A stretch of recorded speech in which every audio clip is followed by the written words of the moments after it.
In the farthest reaches of the Arctic, where the horizon blurs into an endless sheet of white, the world feels like it's holding its breath.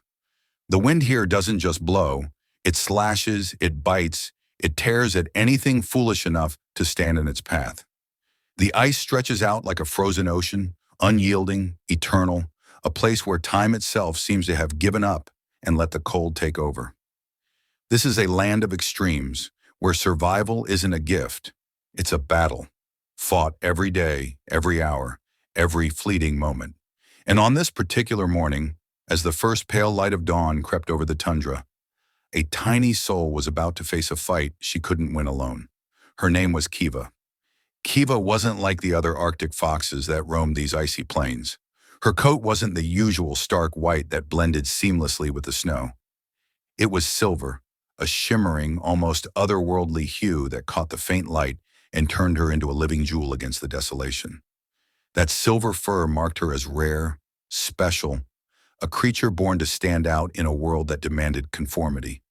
She was small, yes, but fierce, with eyes that gleamed like polished obsidian, sharp and knowing, as if she understood the secrets of this frozen wasteland better than anyone. She'd survived 3 winters already, not an easy feat for any fox, let alone one so young, dodging predators, scavenging scraps, and outsmarting the relentless cold. Her den, a modest hollow she'd clawed out of a snowbank, was her sanctuary, her fortress against the elements. It wasn't much, just a shallow burrow lined with her own shed fur. But it was hers, and it had kept her alive. That morning, though, the air felt different. There was a heaviness to it, a tension that prickled along her spine and made her ears twitch. She'd woken early, her breath puffing out in little clouds as she poked her head out of the den. The sky was a dull gray, streaked with ominous threads of darker clouds rolling in from the north. A storm was coming. She could smell it, taste it in the sharp bite of the wind. Storms weren't new to her. She'd weathered plenty, curling tight in her den until the worst passed. But this one felt bigger, angrier, like the Arctic itself was waking up to unleash something terrible. She hesitated, her instincts warring, stay put or scout for food before the weather pinned her down. Hunger gnawed at her belly.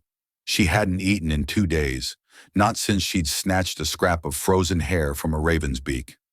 She decided to risk it, slipping out into the open, her silver fur rippling as she darted across the snow. She didn't get far. The wind picked up fast, too fast, whipping the snow into a frenzy that stung her eyes and clogged her nose. She turned back, her heart pounding, aiming for the safety of her den. But the storm had other plans. As she neared the snowbank, a deep, guttural rumble shook the ground beneath her paws. She froze, ears flat, just as the snow above her den buckled and gave way. It happened in an instant, a cascade of white, heavy and suffocating, crashing down on her like a wave. She scrambled, claws digging, but the snow was faster, stronger. It swallowed her whole, burying her alive under a tomb of ice and powder. Her world went dark, silent except for the muffled howl of the wind above. Trapped, helpless. Kiva's story could have ended right there, snuffed out in the cold grip of the Arctic. But this is where it begins. Out in that same blizzard, miles from where Kiva lay buried, a man trudged through the snow, his figure hunched against the gale. His name was Elias, and he was no stranger to this unforgiving land. A trapper by trade, a wanderer by necessity, he'd spent more years in the Arctic than he cared to count. His face was weathered, etched with lines that told stories of frostbite, hunger, and loss. Stories he never shared. Not anymore. His hands, rough and calloused, gripped a bundle of traps slung over his shoulder, their metal edges glinting faintly through the snow. He wasn't out here for adventure or glory. He was here for pelts, for the meager coins they'd fetch at the trading post 100 miles south. Survival was all he knew now, the only rhythm left in a life stripped bare by the cold. Elias hadn't always been this way. Once he'd had a home, a real one, with a fire that crackled and voices that filled the silence, a wife who hummed while she cooked, a daughter who'd chase him around the cabin with a stick she called a sword. They'd lived on the edge of the tundra, not quite in the Arctic's heart, but close enough to feel its breath. He could still see his little girl's face, her gap-toothed grin, her wild hair the color of ripe wheat. She'd been 5 when the fever took her, 6 when it claimed her mother too. The cold had finished the job, creeping into the cabin after they were gone, turning it into a mausoleum of memories he couldn't bear to face. So he'd left, abandoned the husk of that life, and let the Arctic swallow him instead. Now he was a ghost in a parka, moving from trap to trap, living day to day, his heart as frozen as the ground he walked on. That morning he'd set out early, hoping to check his lines before the storm hit. He'd seen the clouds gathering, felt the shift in the air, but he'd pressed on anyway. Stubbornness, maybe, or just the dull ache of habit. The wind was picking up now, howling in his ears, tugging at his hood as he adjusted a trap half buried in the snow. He cursed under his breath, his fingers stiff despite the thick gloves. He was about to move on when he heard it, a sound so faint, so fragile, it barely registered over the storm's roar. A whimper, high and desperate, carried on the wind. He stopped, head tilting, his breath catching in his throat. It came again, weaker this time, like a thread about to snap. Elias straightened, scanning the white expanse around him. Nothing but snow and shadows. The world reduced to a swirling blur. He could have ignored it. He'd heard animals die before. Rabbits caught in his snares, birds felled by the cold. It was the way of things out here. But this sound was different. It wasn't just pain. It was a plea, a call that pierced through the numbness he'd wrapped himself in. He dropped his traps, the metal clanging against the ice, and started toward it, his boots sinking deep with every step.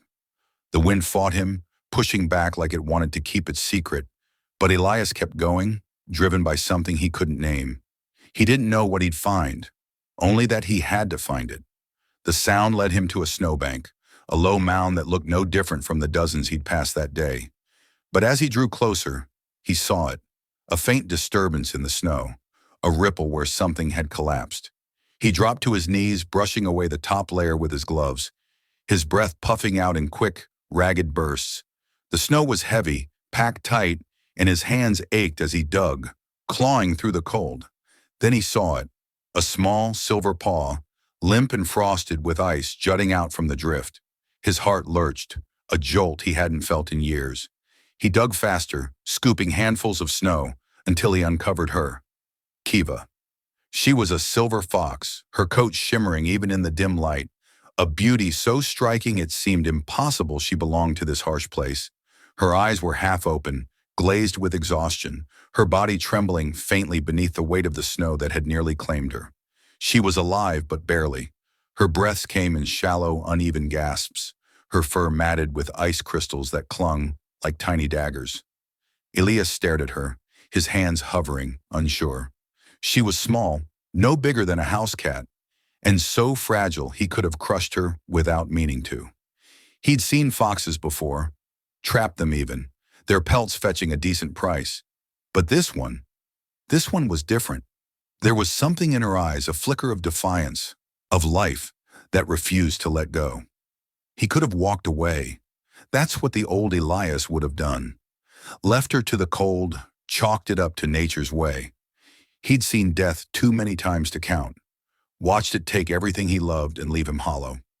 What was one more loss in a world that thrived on it? But as he looked at Kiva, something shifted. Her eyes met his, weak but steady, and he saw it, a plea, raw and unspoken. "Don't leave me," they seemed to say. Not yet. His throat tightened, a lump he couldn't swallow. Memories flooded back, his daughter's voice, calling him to save a bird with a broken wing, her small hands cradling it as she begged him to help. He'd failed her then, failed them all. But this time, he wouldn't. He reached down, his hands shaking, not from the cold, but from something deeper, and scooped her up. She was lighter than he expected, a fragile bundle of fur and bone, her warmth barely there against his palms. He tucked her inside his coat, pressing her against his chest, shielding her from the wind that still howled around them. Her head lolled against him, her breath tickling his skin, and he felt a pang he couldn't name. Grief, hope, guilt, all tangled together.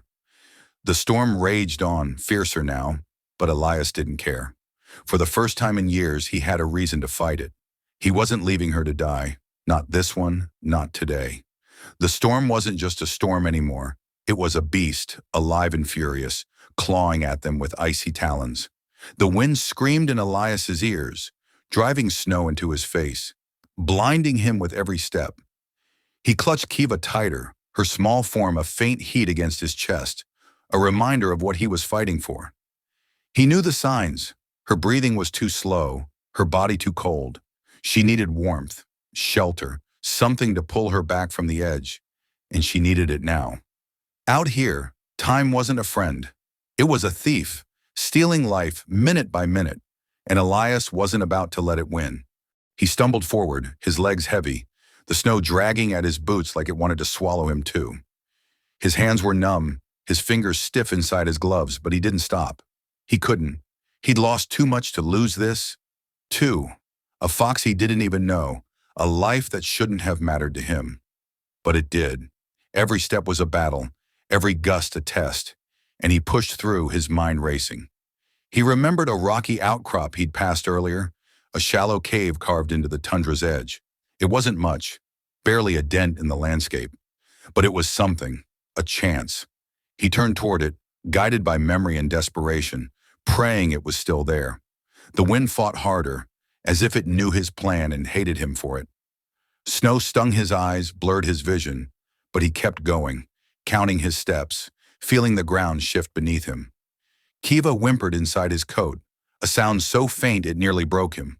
"Hold on," he muttered, his voice rough, lost to the gale. "Just hold on." He didn't know if she could hear him, didn't know if it mattered, but the words were for him as much as her, a promise, a plea. He tripped, his knee slamming into the ice, and for a moment he thought he'd lost it, that the cave was a mirage, a trick of his tired mind. But then he saw it, a dark smudge against the white, a hollow just big enough to crawl into. He staggered forward, ducking inside, and collapsed against the wall, his breath heaving. The cave was cold, damp, the air stale, but it blocked the wind, gave them a moment to breathe. He pulled Kiva from his coat, cradling her in his lap. Her silver fur was dull now, crusted with ice, her eyes closed, her chest barely moving.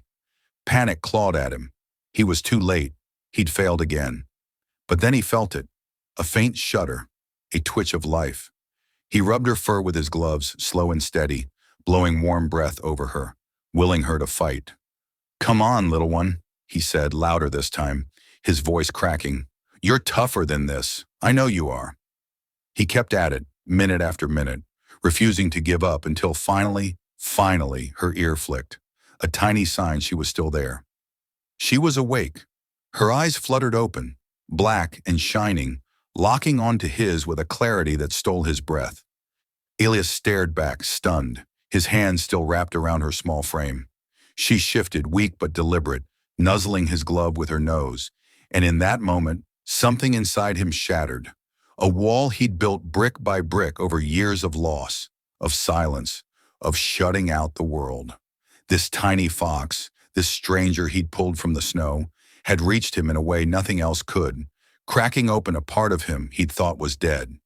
He sat there, the cold seeping through his coat, and let the memories come. His daughter, Lila, had loved foxes. She'd sit by the window, sketching them with a stubby pencil, her tongue poking out as she worked.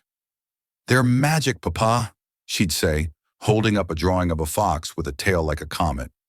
"They dance in the snow." He'd laugh then, ruffled her hair, promised to take her to see one someday. But that day never came. The fever stole her first, then her mother, and Elias had buried those promises with them, locked them away in a cabin he couldn't face. Now here was Kiva, her silver coat glinting faintly in the cave's dim light, like one of Lila's drawings come to life. Was this chance? Fate? A cruel joke from a world that had taken everything? He didn't know. All he knew was that she was here, and he couldn't look away. He reached into his pack, fumbling with numb fingers, and pulled out a strip of dried meat. Tough, salty, the last of his rations. He tore off a piece, holding it to Kiva's nose. She sniffed, hesitant, her head wobbling, then took it, her teeth grazing his glove as she chewed. It was slow, painful, each bite a struggle, but she ate. And with every morsel, Elias felt something shift inside him, a weight lifting, a warmth he hadn't known he could still feel. He wasn't just saving her, he was saving himself, pulling himself back from an edge he'd been teetering on for too long. Kiva finished, licking her lips and curled closer, her body pressing against his chest. Her warmth was stronger now, her breathing steadier, and Elias let out a shaky breath he hadn't realized he'd been holding. "You're a fighter," he said softly, stroking her fur. "A real fighter." She didn't answer, of course, but her eyes stayed on him, trusting, and that was enough. For the first time in years, he didn't feel alone. Not out here, not in this cave, not with her. The storm still raged outside, but inside something had changed. They'd made it this far, together, and that was a start. The Arctic doesn't give victories easily, though, and peace is a fleeting thing. As Elias sat with Kiva, catching his breath, he heard it, a crunch in the snow outside. Deliberate, heavy. Footprints, not the wind's doing. He tensed, his hand resting protectively on Kiva, and peered out of the cave. A shadow loomed, tall and broad, cutting through the storm's haze. A voice followed, rough and cold. "That's a fine pelt you've got there." A hunter stepped into view, his rifle slung over his shoulder, his face half hidden by a hood. His eyes glinted with something dark, greed, hunger, the kind of look Elias knew too well from men who lived by taking. Kiva's silver coat wasn't just beautiful, it was valuable. Rare pelts like hers could fetch a fortune at the trading posts, enough to buy a man a year of comfort in a place that offered none. Elias stood, slow and steady, keeping Kiva behind him. "She's not for sale," he said, his voice low, firm. The hunter smirked, stepping closer, his boots crunching louder. "Everything's for sale out here, old man. You know that." He tilted his head, sizing Elias up, then Kiva. "That fox is worth more than you've got in a lifetime. Hand her over, and I'll let you walk away." Elias's jaw tightened. He'd met men like this before, vultures in human skin, picking at the bones of the weak. He'd traded with them, avoided them, even fought them once or twice. But this time was different. Kiva whimpered, pressing against his leg, her small body trembling, not from cold now, but fear. Elias felt it too, a flicker of dread, but it was drowned out by something stronger. Anger, resolve. He'd lost too much to let this bastard take her too. "You're not touching her," he said, stepping forward, his fists clenching. The hunter laughed, a harsh barking sound that echoed in the cave. "You're a fool. That pelt's mine, whether you like it or not." He raised his rifle, the barrel glinting, and Elias froze. He had no weapon, no defense, just his body, his will, and a fox who'd already fought harder than anyone should have to. The air thickened, the storm's howl fading into a tense silence. Kiva growled, a soft, defiant sound, and Elias felt her strength bolster his own. This wasn't over. Not yet. Not while he still had breath. "I said she's not for sale," Elias repeated, his voice cutting through the wind like a blade. He took another step, closing the gap between him and the hunter. The man laughed again, louder, mocking, and leveled the rifle at Elias's chest. "You're a dead man walking, old fool.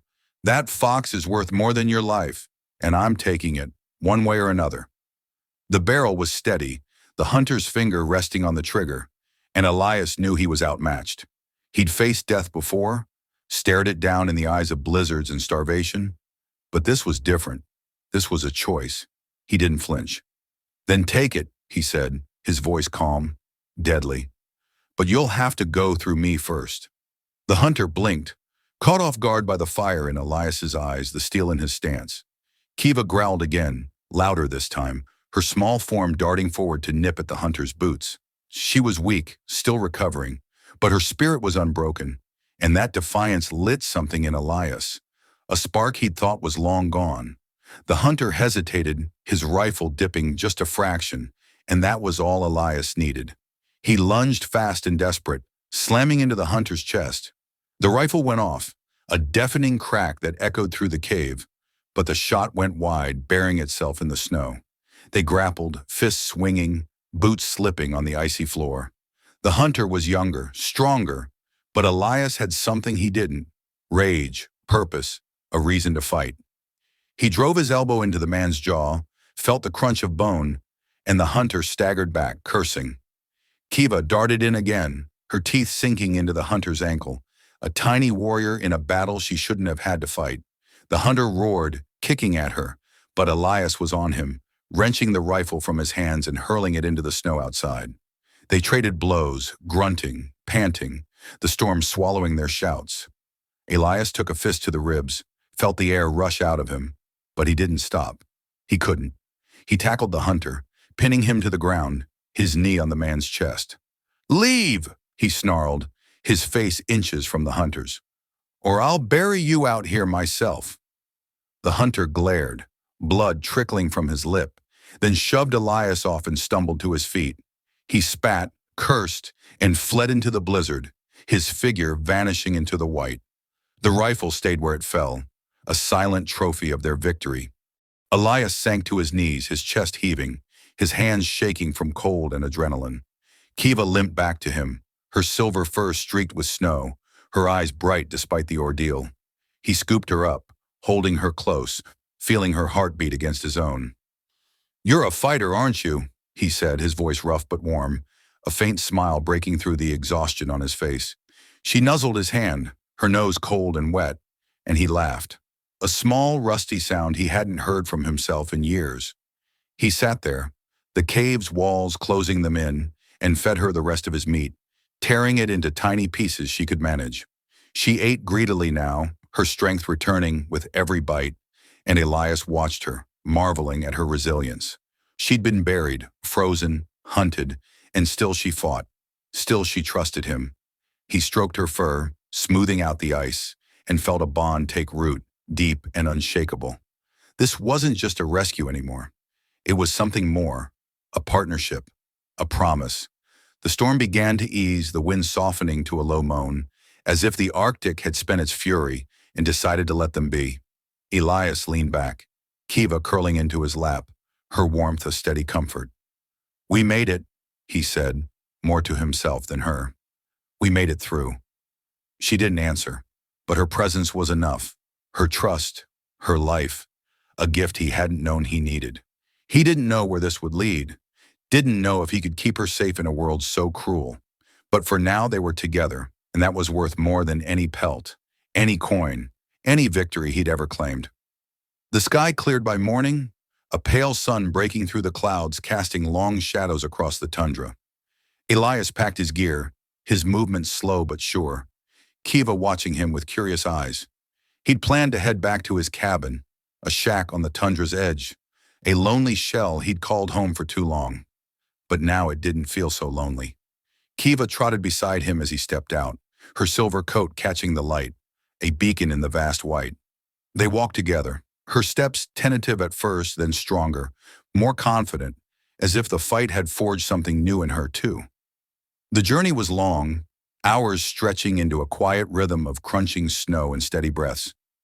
Elias kept an eye on her, worried she'd tire, but Kiva surprised him. She'd dart ahead, sniffing the snow, chasing faint scents, then circle back to his side, her tail flicking like a metronome.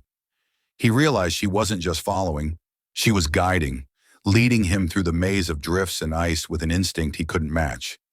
He'd lived out here for years, but she knew it better, her small form weaving a path he hadn't seen before. Along the way he talked to her, soft, rambling words about the traps he'd set, the storms he'd survived, the daughter he'd lost. She didn't understand, of course, but her ears perked, her eyes followed him, and that was enough. By nightfall they reached the cabin, a squat, weathered thing half buried in snow. He pushed the door open, the hinges creaking, and built a fire in the rusty stove. Kiva patted inside, sniffing the corners, then settled by the flames, her silver fur glowing in the flickering light. Elias sat beside her, the warmth seeping into his bones, and felt something he hadn't in years. Home.